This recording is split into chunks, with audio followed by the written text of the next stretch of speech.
सुबह 6 बजे शकुंतला देवी घर के आंगन में तुलसी के पौधों में पानी डाल रही थी।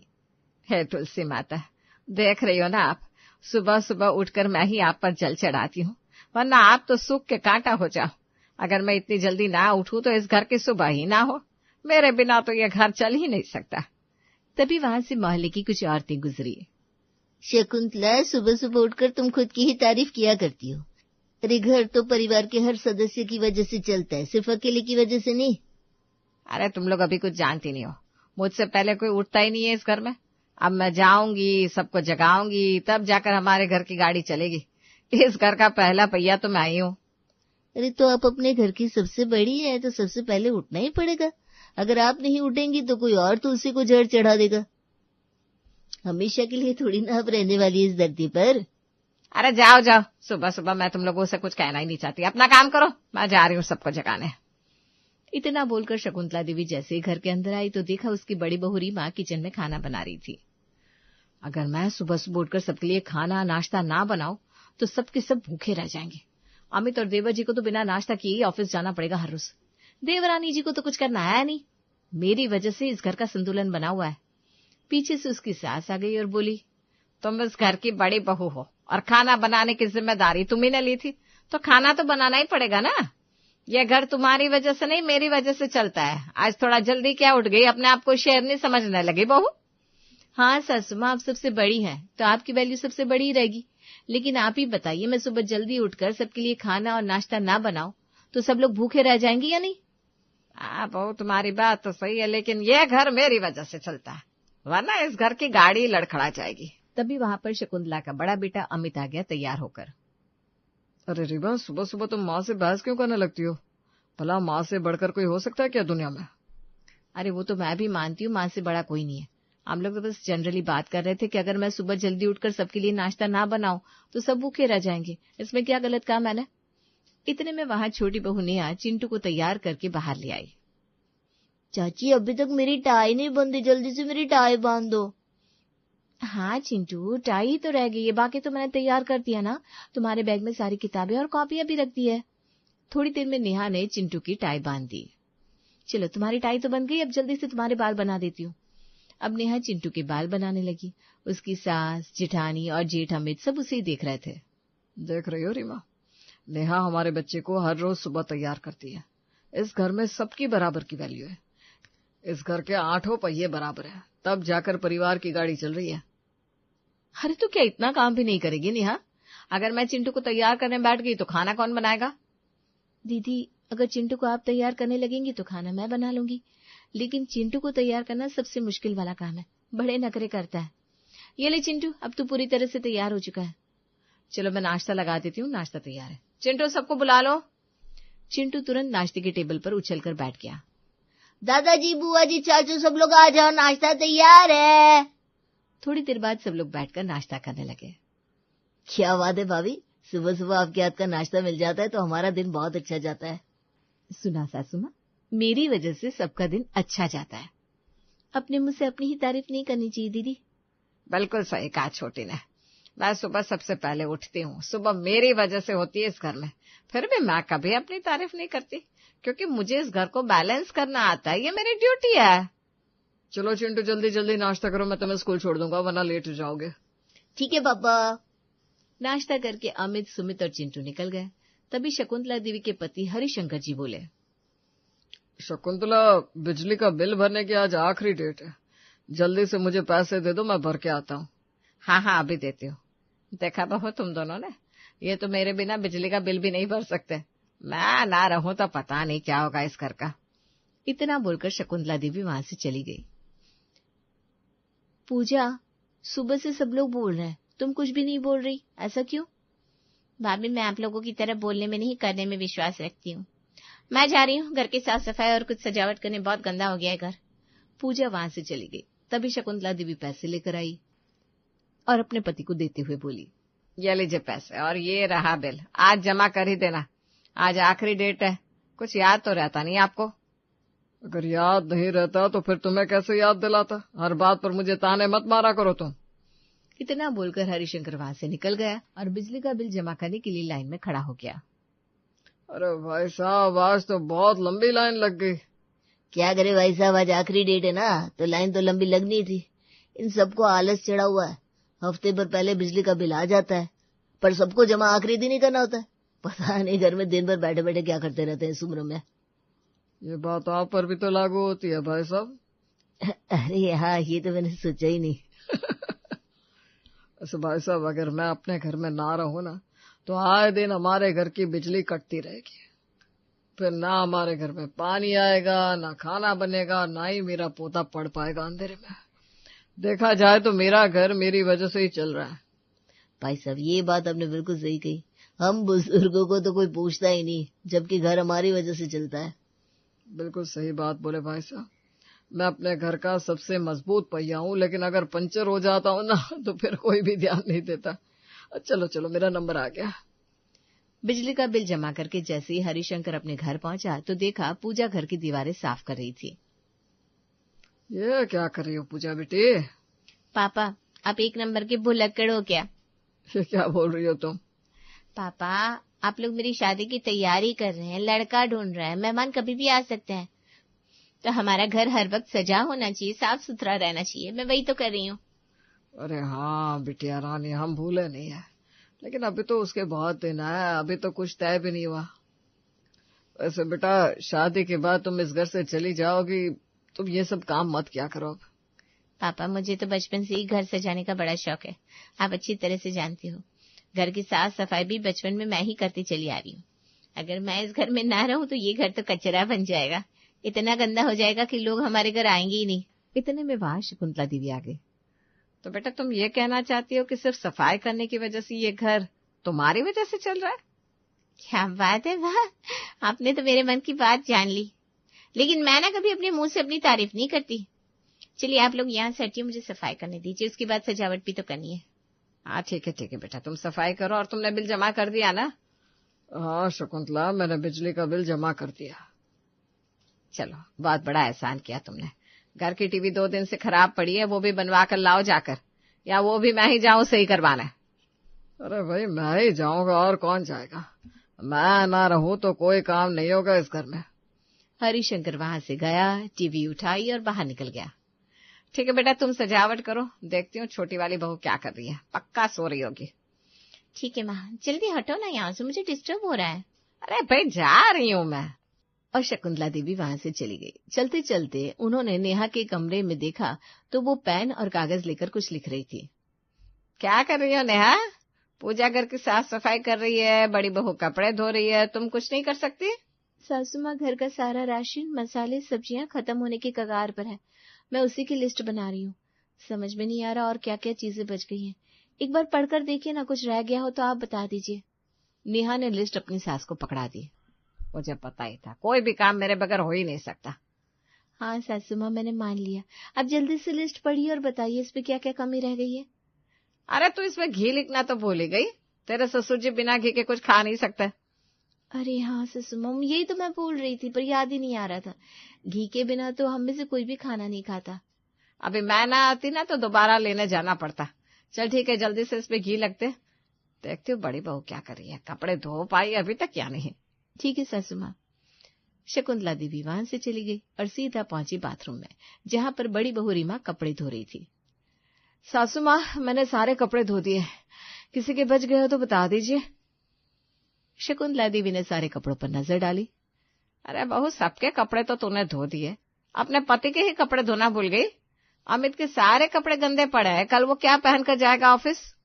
अरे हाँ सासू माँ, अच्छा वो आपने याद दिला दिया, मैं अभी उनके कपड़े लेकर आती हूँ। अरे रहने दे, मैं ही लाकर देती हूँ, मेरे बिना तो किसी का काम ही नहीं होता। शकुंतला देवी अमित के कमरे में गई, कपड़े उठाए और रीमा को लाकर दिए। ले बहू, तू ये कपड़े भी धो दे, मैं थोड़ी देर आराम कर लेती हूँ। ठीक है सासू माँ। शकुंतला देवी वहां से चली गई। अब धीरे धीरे शाम हो रही थी। अमित और सुमित भी खुशी खुशी घर आ गए। माँ, पिताजी, रीमा, पूजा, चिंटू, कहाँ हो सब लोग? सभी लोग हॉल में आ गए। क्या हुआ पापा, बड़े खुश नजर आ रहे हो? अरे चिंटू, तुम्हारी बुआ की जल्दी शादी होने वाली है।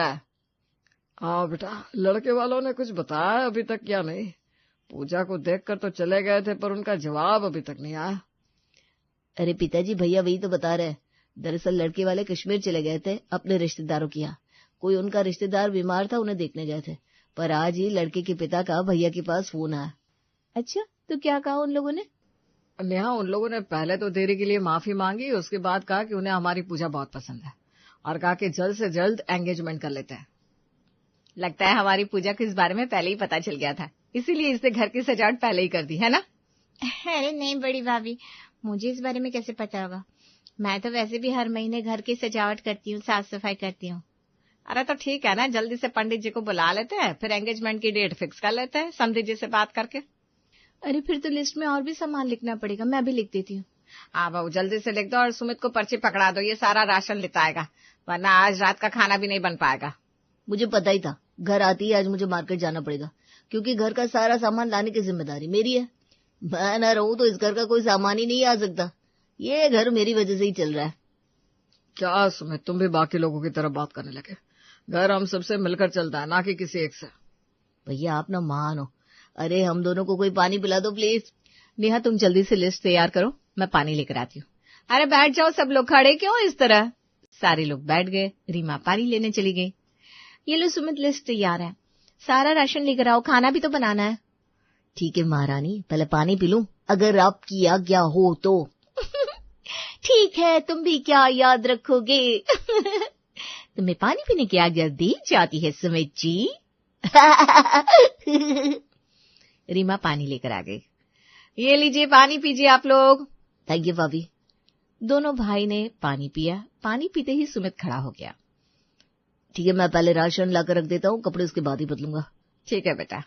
सुमित चला गया। थोड़ी देर बाद अमित कपड़े बदल कर आया और सब हॉल में बैठकर टीवी देखने लगे। आजकल प्रोग्राम में कितना बोरिंग आने लगे। दादी रिमोट मुझे दो, मैं कुछ मजेदार लगाता हूँ। चिंटू ने चैनल चेंज करके कोई कार्टून चैनल लगा दिया। क्या बात है चिंटू, ये चैनल तो मैं कब से ढूंढ रही थी। इनके कार्टून वीडियोस मुझे बहुत अच्छे लगते हैं। बिल्कुल सही कहा शकुंतला, मैं इतना बड़ा हो गया हूँ फिर भी इन लोगों के कार्टून मैं जरूर देखना पसंद करता हूँ। मुझे तो कार्टून देखे बिना नींद ही नहीं आती। अगर मैं इस घर में ना रहूं तो किसी का मनोरंजन ही नहीं हो पाएगा। सबके सब टेंशन में ही रहेंगे हमेशा। इस घर का मनोरंजन सिर्फ मेरी वजह से चल रहा है। ये लो, बस चिंटू की कमी थी, उसने भी ये बात कह दी। चलो चिंटू, तुम्हारी बात हम मान लेते हैं, ये घर सिर्फ तुम्हारी वजह से चल रहा है। थैंक यू बुआ। सब बैठकर कार्टून देखने लगे। थोड़ी देर बाद सुमित सारा राशन लेकर आ गया। अच्छा, आज उस किराने की दुकान पर भीड़ नहीं थी, सारा सामान जल्दी मिल गया। चलो नेहा, मेरे खाना बनाने में मदद कर दो। ठीक है दीदी। इस तरह सब कुछ ठीक चल रहा था। 2 दिन बाद रविवार था। हरिशंकर ने पंडित जी को बुला लिया।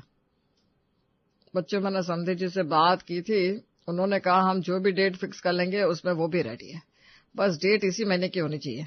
क्या बात है, तो पंडित जी इसी महीने की कोई डेट फिक्स कर दीजिए हमारी बहन के एंगेजमेंट के लिए। बच्चों, इस महीने की 24 तारीख बिल्कुल सही रहेगी, बहुत अच्छा मुहूर्त है उस दिन का। टाइम आप लोग कोई भी डिसाइड कर लेना, सब अच्छा टाइम है उस दिन का।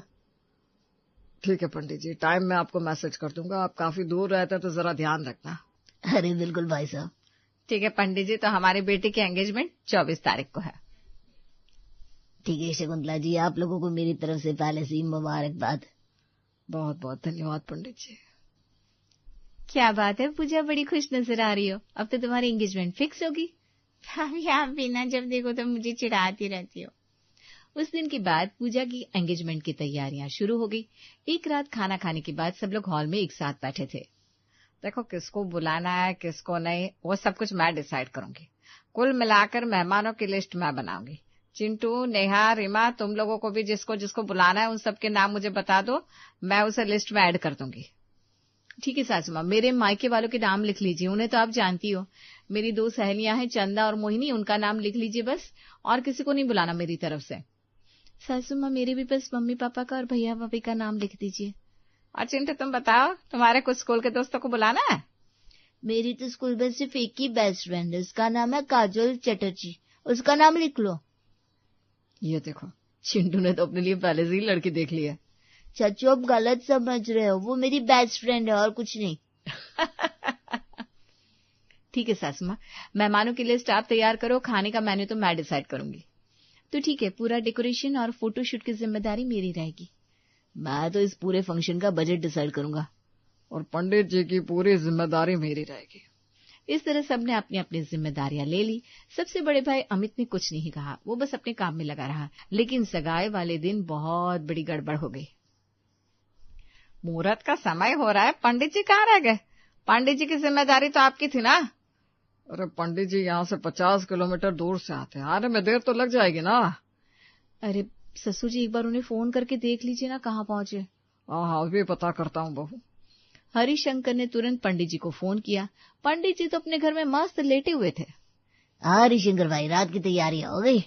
रात की? ये क्या कह रहे हैं आप पंडित जी? मैंने आपको दिन में 11 बजे का समय दिया था और 11 बजने वाले। कहाँ हैं आप? लेकिन आपने तो मुझे मैसेज किया था 11 PM, मतलब रात के 11 बजे आना है मुझे। अरे नहीं पंडित जी, मैंने 11 AM लिखा था। एक बार फिर से मैसेज पढ़कर देखिए, आपको खुद पता चल जाएगा। हरिशंकर ने फोन काटा और मैसेज दिखा। अरे बाप रे, मैंने तो जल्दी जल्दी में AM की जगह PM लिख दिया। अब क्या होगा? पिताजी, इतनी बड़ी गलती आप कैसे कर सकते हैं? पूरा परिवार एक जगह मौजूद था। तभी कैटरिंग वाला वहां भागते हुए आया। मुझे अभी तक मेहमानों की लिस्ट नहीं मिली, खाने का इंतजाम कैसे क्या करना है बताइए मुझे। सासू माँ, मेहमानों की लिस्ट तो आपने बनाई थी ना? अरे लिस्ट तो मैंने बनाई थी, पर हड़बड़ी में पता नहीं कहाँ रख दी, समझ में नहीं आ रहा। इतने में वहां डेकोरेशन वाला भी भागते हुए आ गया। अरे कहाँ रह गए थे आप? मैं आपको ही ढूंढ रही थी। मेहमान आना शुरू भी हो गए, लड़की वाले भी पहुंचने वाले हैं।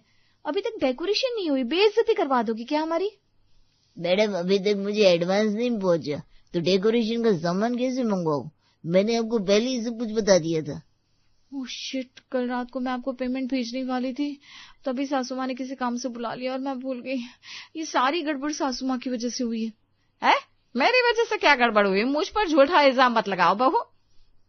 उस दिन तो सबने अपनी अपनी जिम्मेदारी ले ली थी, फिर भी कोई अपना काम ढंग से नहीं कर पाया। हम सबका काम तो बड़ा बड़ा था, पर आपकी जिम्मेदारी तो सिर्फ पंडित जी की थी। उन्हें भी गलत टाइम बता दिया आपने। वो अभी इतनी जल्दी कैसे आ पाएंगे? मुझे तो बड़ी घबराहट हो रही है। पूजा बेटी, तुम चिंता मत करो, तुम कमरे में जाकर आराम करो, हम सब कुछ कर लेंगे। अरे कैसे हो जाएगा माँ? अभी तक ना डेकोरेशन हुई है, ना खाने का कोई इंतजाम हुआ है, ना पंडित जी का कोई इंतजाम। लड़के वाले आते होंगे, वो क्या सोचेंगे हमारे बारे में? हमारी इंसल्ट हो जाएगी। अमित बस मुस्कुरा रहा था। अरे आप लोग परेशान होना बंद कर दीजिए, सब कुछ 15 मिनट के अंदर मैं ठीक कर देता हूँ। अमित ने अपना फोन निकाला और किसी को फोन किया। हेलो नरेश, मैं तुम्हें एक एड्रेस भेज रहा हूँ, तुरंत अपनी कार उठाओ और पंडित जी को लेकर मेरे घर आ जाओ। अमित ने फोन कट किया और फोन में कुछ करने लगा। उसके बाद, डेकोरेशन वाले भैया, जिस पेमेंट पर आपसे बात हुई थी, मैंने उससे ज्यादा ही पेमेंट आपको ट्रांसफर कर दिया। आधे घंटे के अंदर ज्यादा आदमी बुलवाकर डेकोरेशन कंप्लीट कीजिए। क्या बात है भैया, आपने ज्यादा पेमेंट कर दी। अब तो ज्यादा लड़के लगाकर मैं आधे घंटे के अंदर ऐसे सजावट करूंगा कि लड़के वाले देखते रह जाएंगे। Thank you so much. और कैटरिंग वाले भैया, मैंने आपके व्हाट्सएप पर मेहमानों की लिस्ट ट्रांसफर कर दी है, पेमेंट भी कर दिया। जितना जल्दी हो सके खाने का इंतजाम कीजिए। सुनिए, अब खाना बनाने की कोई जरूरत नहीं है, किसी अच्छे होटल से सारा खाना आधे घंटे के अंदर मंगवा लीजिए। हाँ भाई, इतनी जल्दी इतने सारे लोगों का खाना तो नहीं बन पाएगा, तो यही करना पड़ेगा। अब फिक्र मत कीजिए, मैं 15 मिनट के अंदर सारा खाना लेकर आता हूँ। कैटरिंग वाला और डेकोरेशन वाला तुरंत वहां से चला गया। माँ पिताजी, अब घबराने वाली कोई बात नहीं है। आप लोग मेहमानों के साथ बैठकर सिर्फ बातें कीजिए, आधे घंटे के अंदर सब कुछ हो जाएगा। अब आप लोगों को समझ में आया घर का पहिया असल में किसकी वजह से चल रहा था? जिसने कभी अपनी तारीफ ही नहीं की। इस तरह 1 घंटे के अंदर सारी डेकोरेशन भी हो गई, सारा खाना भी आ गया, पंडित जी भी आ गए और लड़के वाले भी आ गए। खुशी खुशी पूजा की एंगेजमेंट हुई। फिर रात में सभी घर वालों ने अमित की खूब तारीफ की।